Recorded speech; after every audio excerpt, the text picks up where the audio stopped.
Welcome back to another Redefined Short Take. Phil here today, and we are talking about Cy Wakeman's No Ego. I walked into this one with high hopes, mostly because of the word ego. I have a particular passion, though quietly stated, for that word, and all of the interesting thoughts that it leads us to. High hopes for this book and low expectations just because of the hype surrounding it and people who were talking about it. Unfortunately, it definitely lived up to the low expectations. This one isn't worth your time, but here's the big but. There is something in here that's very useful. So I'm going to share that tactic with you. This will make my suffering through this book productive for you and for me. So that makes it good all around. So this book is premised on the idea that ego in human beings causes us to basically to be selfish, to be frustrated or upset at a situation, and then create stories that are like complaining, whining, victimhood, entitlement, and everything in the book builds from that basic point that people are kind of lazy and just ugly. I don't start at that. I'll come back to that at the end. The first example in the book is Miss Wakeman's open door policy. This example, she supposedly had an open door policy. People just came in and complained for hours on end, and she couldn't get anything done. And she said, this is not leadership. This is a total failure, because people are so selfish and greedy, and they make up these stories, and they just want to feel good about themselves instead of actually doing work. Again, these are her words.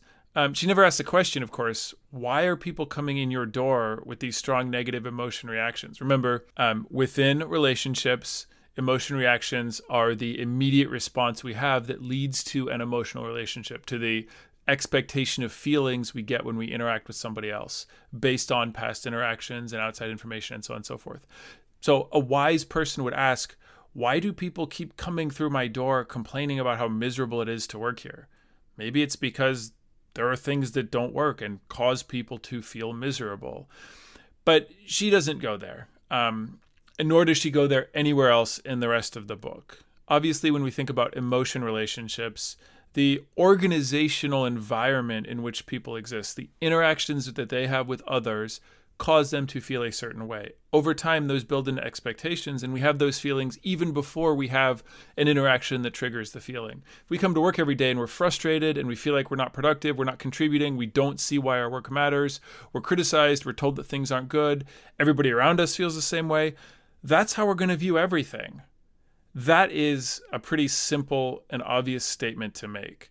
The point is not that we should blame the individuals and say that they're lazy and selfish and they see themselves as victims. It's that we should start addressing some of the interactions that cause those feelings in the first place. Now, in an overridingly negative environment, yes, it's going to be hard to fix overridingly negative interactions, but you start somewhere, right? And that is the role of leadership, which is what I'm going to come back to. This is where the tactic comes in. She's wrong about the idea about ego, but her tactic works, and it works because it meets the definition of leadership. What she says is, when somebody walks through your door and starts complaining, reframe their complaint into a way for them to be part of a solution. Ask them, how are you going to overcome this challenge and create excellence? Ask them, how can you help us do better? Ask them, what can you do? In her mind, she's shifting the blame, if you will, the responsibility to this person. Okay, you fix it, which isn't at all what's happening. What she's doing is telling the story of vision. She is connecting that individual's tasks, performance of work, to a meaningful change in the world for the customer. And that redirection, that reframing from man, things suck to, hey, I can help make this better so that we can do something meaningful in the world, is what changes people's capacity to perform. It's what allows them to create excellence. I mean, think about it this way, right? People come to complain because they have felt a reaction. They felt an emotion of stress, frustration, whatever it is. Something happened, and it naturally caused that person to feel that way. These aren't unexplainable, despite what Ms. Wakeman seems to think. They're not just people being gross, disgusting people. They're a consequence of how the work is being performed. people need to get those feelings out. They need to say them. They need to share them, because that's how, when those feelings and the underlying cause are recognized and validated, the person can move past that emotion, that initial response, to make deliberate, productive choices based on working within the group towards a shared goal.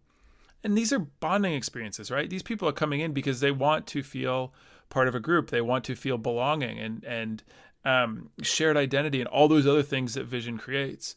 Yes, the tactic is absolutely critical. It's very important.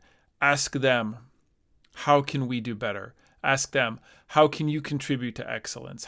Ask them, how can we make this crappy situation into something productive? Those questions are, as the person moves past their emotional reaction, exactly what ties them back into the story of vision. Remember, factors 4, their individual contribution, straight up to factor 1, this change in the world. That is what allows them to return to really being contributing members of the group. It's what allows them to find ways to interact and perform tasks that create excellence. That tactic is perfect. And an interjection here, that this is a perfect example of how leaders learn through trial and error. Some leader out there tries this. They're having a conversation with somebody who's complaining, and instead of just going, it is terrible, they ask, okay, well, what can we do about it? All of a sudden, that person gets excited, they get engaged because they're finding a solution. They're turning this negative emotional response into something productive, and that leader unconsciously, without noticing it, makes a note, hey, if I ask, what are we going to do about it? That makes the situation better. So the next time that somebody comes to their door, they ask the same question. Brilliant. That is the process of learning without deliberate focus and action. What we're doing here, by talking about why this question works and why this approach reframes that emotional response into a connection to vision that is productive, we are doing deliberate learning. Write this down. Put that on your desk. If you have somebody who complains, go make a meeting with them and let them complain and ask them this question. This works. Wakeman isn't wrong that it works. She's just wrong about everything else. Why it works, how to get there, what it means. And unfortunately, in the book, this continues along for all the rest of her examples and her applications of her general theory of ego. I say unfortunately because this is a very astute observation. And honestly, she's done studies that back up that this works, which is cool. The fact that she has this very negative approach to what she calls other traditional leadership theories. She doesn't think that leaders should motivate, encourage, direct their employees. She really says that basically you're just trying to break them of their ego. And honestly, I find it offensive. I find it, it's so negative towards other human beings that I find it almost disgusting. Not to say that the tactic isn't perfect and brilliant. Do not let that judgment of her perspective cloud the value of this tactic. Just don't read the rest of the book, because the rest of the book isn't helpful. If you get this one thing from it, you have a tool that will help you for the rest of your leadership career. It will help you anytime people hit those moments of frustration. And that makes it super important. But now you know more about it even than she covers in the book because of what I've told you. So go run with it. Go take it. Go make it happen. Use this as a model for how this process of learning works in the real world. You now have a behavior. Make some note of it. Make a plan, as we talk about in the learning cycle. Make a plan for when you're going to apply this. And you know when, because when people are frustrated, this is what you pull out. It's one of the most powerful tools you can have. That is another very long short take. Thanks for listening to the rant, and I hope you found something useful in that tactic. Talk to you next time.